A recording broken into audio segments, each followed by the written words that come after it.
This morning, I reviewed the national press and I was sad to see that Pakistan has lost a unique opportunity.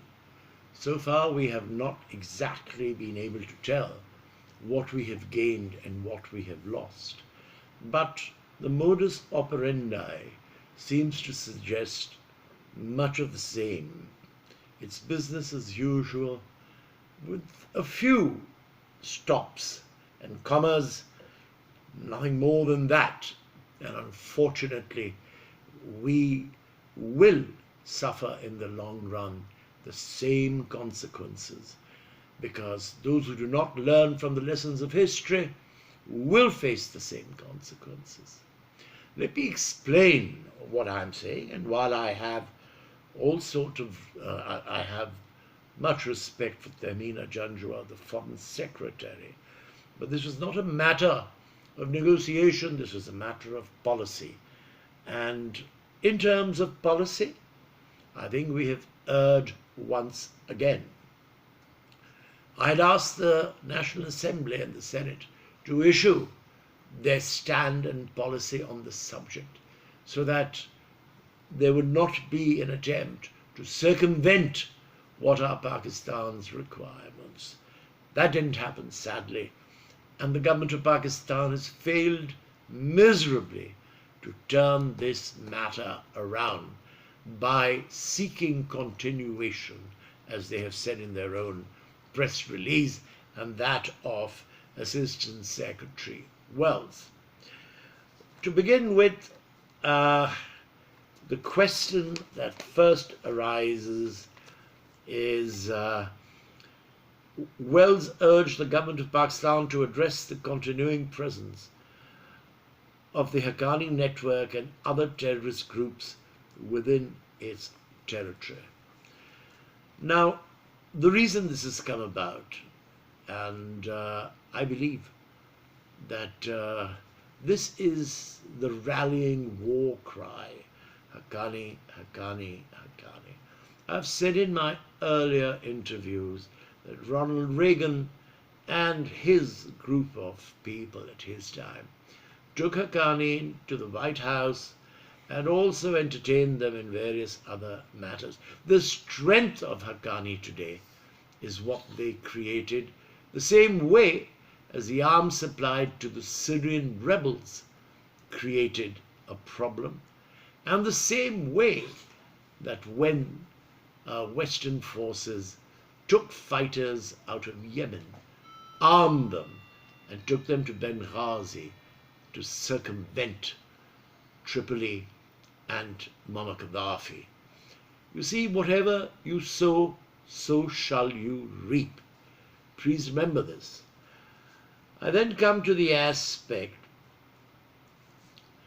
that the US outreach to General Bajwa to contain the damage caused by the Trump tweet. Nothing can contain the damage of the Trump tweet. He called us a nation of liars and deceitful.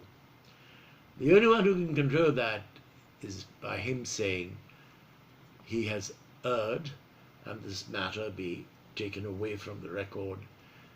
Nothing other than that can contain the damage. The damage is irreparable. It's like saying publicly, "You're liars." Not good enough. There are closing into 170 million people here. You can't make such a blanket charge. But then he's prone to do that. He's called Africa. I don't know if he used the word shithole or asshole. He called the Mexicans rather strange names. He called the Chinese strange names, and then, of course, all of Haiti is AIDS prone. I think it's about time the United States realizes what horrific damage is caused by this abuse, which is not at all diplomatic in its content. Then I move towards the papers again, that we could move towards normalization if there were mutual trust and respect. trust and respect. There's far too much water having gone under the bridge for trust and respect to re-emerge in its virginal form. What is obvious is that if we are to go ahead, I already said this, I don't know why our government doesn't exercise this. I said, let them write and give what they expect of us. Then let us review that and then get back to them what is possible, what will it cost, and how long would it take, so there can then be no despair on either side. And wherever necessary, we should tag a bill rather than pay out of Pakistani pockets. Another statement is that intelligence cooperation can provide the basis for increased sharing. Yes, anti-terrorist intelligence sharing must be shared with the entire world. This is not something which is a part of a negotiation. This is something that must be done, and Pakistan remains within the Committee of Nations only if we do our side of things that the international community accepts. That's why I had said the only thing you need to take away from the table is the question of customs duties and tariffs and taxes. Believe me, you can't get anything through America or anywhere in Europe without paying duties and taxes. Make sure your sovereignty is not in any way implicated. That is the system upon which we should conduct our business. I then go towards the rest of the statement.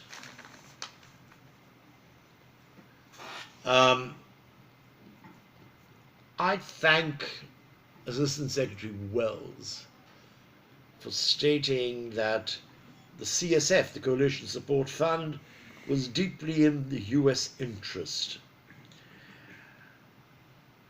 Let me explain something. It's the goodwill of this poor country which has been exploited. We supplied you with whatever you wanted. And giving it a name like Coalition Support Funds, you're not supporting any coalition. You were in fact paying for what NATO forces and your forces used in Afghanistan. And the Afghanis were not thankful for all these supplies at such low rates of supply. In fact, our monies were often stopped, cut into deeply, and the usual of trying to get something for much less than what it was truly worth. So I would say we must try and understand also at this particular stage that what Assistant Secretary Wells says is her opinion, not the opinion of the leaders of the USA, which are the House of Representatives, the Senate, and the Presidency. Any statement by anyone else, and the Cabinet, of course, does not smack of authority. And let me say categorically that at various times, various things were said, sometimes even at presidential level. I won't quote it just now, but can do so when asked to. And there, I'm afraid, many a time, words are allowed to slip backwards into oblivion. So this is not whether we can even tap down on in terms of authority. And the finest example of that is what happened with Saddam Hussein, the American ambassador, and the attack on Iran. I go further. Washington opposed any effort to foment separatism inside Pakistan. We do not support Balochistan separatism. We're well aware that you do it in such a way that you cannot be abused or criticized. If you keep sending in these huge calculations from think tanks and other organizations to speak on this issue, if you give people, look, at one stage, very well done, you kept the MQM leadership in London, not on your territory. So you had always available deniability. But the truth of the matter is that you called the shots, because all the meetings that were held locally in the US consulate at Karachi is what actually then would happen. And I go a step further, that in the terms of Baluch separatism that you speak so glibly of, there have been hearings in the House of Representatives or the Congress, in which particular aspect I don't know, but the availability of international travel, and first in Switzerland and now in India, of those people being kept. India won't do anything that you don't want them to. Let's be absolutely clear about that. So, not something that I would necessarily accept as the truth. Let's just say it's happening. I go a step further. Afghan soil as a base for hostile acts against Pakistan will not be allowed. But very frankly, they've been attacking Pakistan, and we've been speaking about it for the last 10 years. And they also use weaponry provided to your forces in Afghanistan. And Pakistan has been shouting about this for a very long time. You have never accepted the premise and done nothing about it. So, how will you stop it? Especially when you are well aware that the sabotage of Afghanistan and the Soviets was done from Pakistan under your instructions. Now, the question is that in Afghanistan, the Taliban has been taking wrong steps, and they are identified as living there.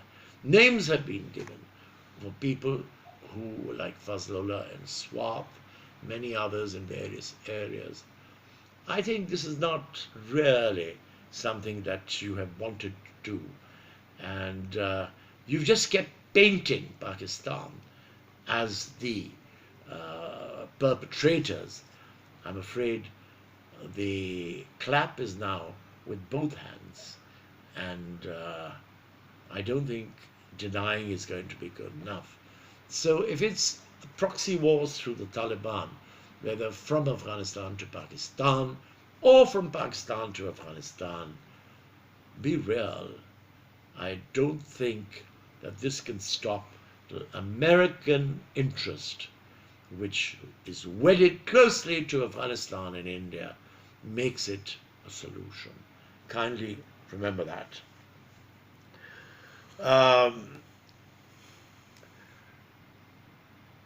She speaks of the frustration and our unhappiness that we have not been able to forge an effective partnership in terrorism. Beg your pardon. Pakistan gave the maximum rendition to the Americans, if you remember. All illegal, if you ask me, internationally, but they did. I then further remind you that it is absolutely clear that for all the preliminary work on waterboarding and usage of hoods, etc., was done here on Pakistani soil, which you had used or taken for usage in Baluchistan and frontier. So let's not say that we are frustrated and unhappy. What didn't we do? And I assure you we did a lot more that you're now not willing to recognize. But if we go back into history, believe it, some of us have a record to tell you what you made us do on your behalf, And if we find today your turnaround or U-turn, it is sad. Yet, let's talk further. We oppose the use of terrorist proxies by any country. I've already given you the extent of Afghanistan and Pakistan.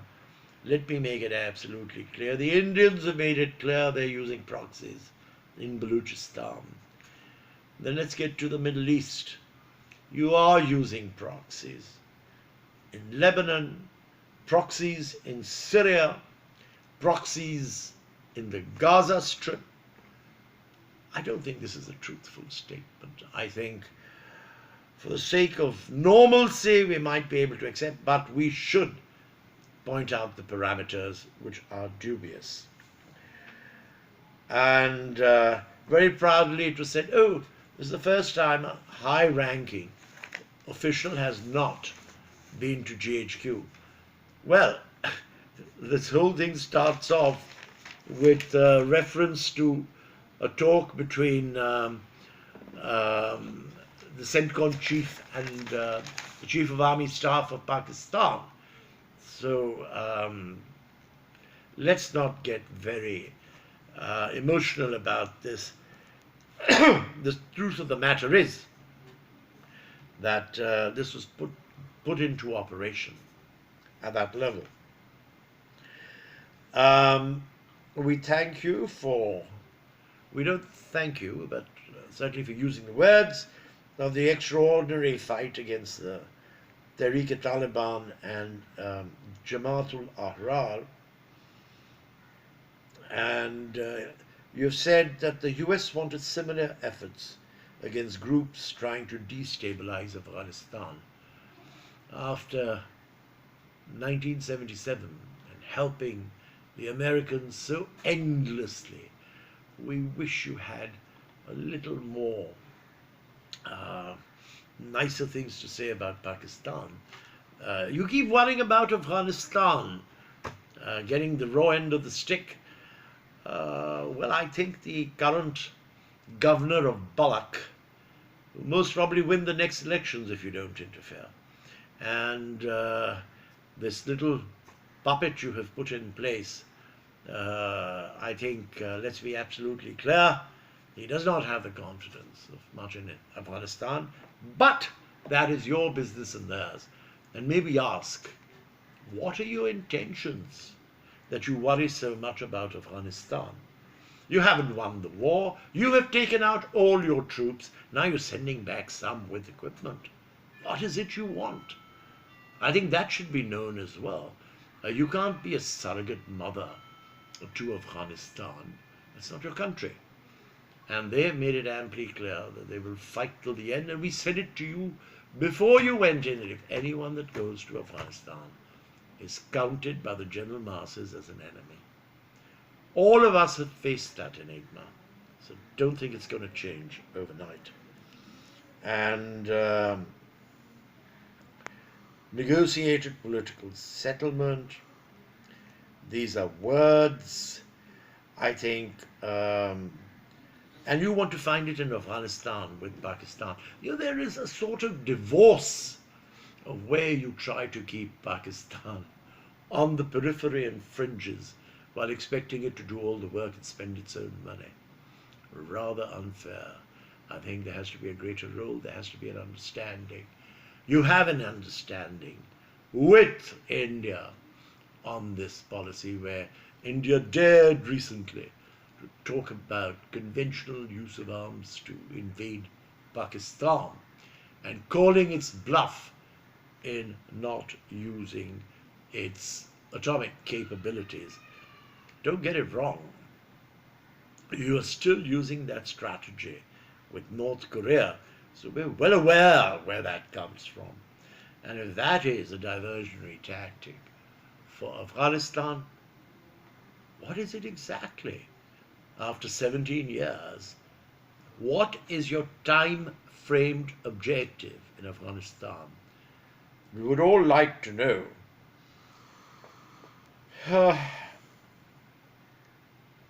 The objective is to stop the Taliban from winning. I don't think the way you have observed it so far that you are going to achieve this if this is your objective. If you seriously want to achieve this objective, then keep India on a sideline and take Pakistan's interest in the mainstream so we can help you get rid of it spending our own money. Not that we spend our money to do your bidding and then get called liars and deceitful. There has to be a change. And as I say, bad, bad behavior by our government. They don't deserve to be where they are. They should have sat down and said, give it to us in writing what you want. And you think we don't know how you're trying to paralyze them? We are well aware of it.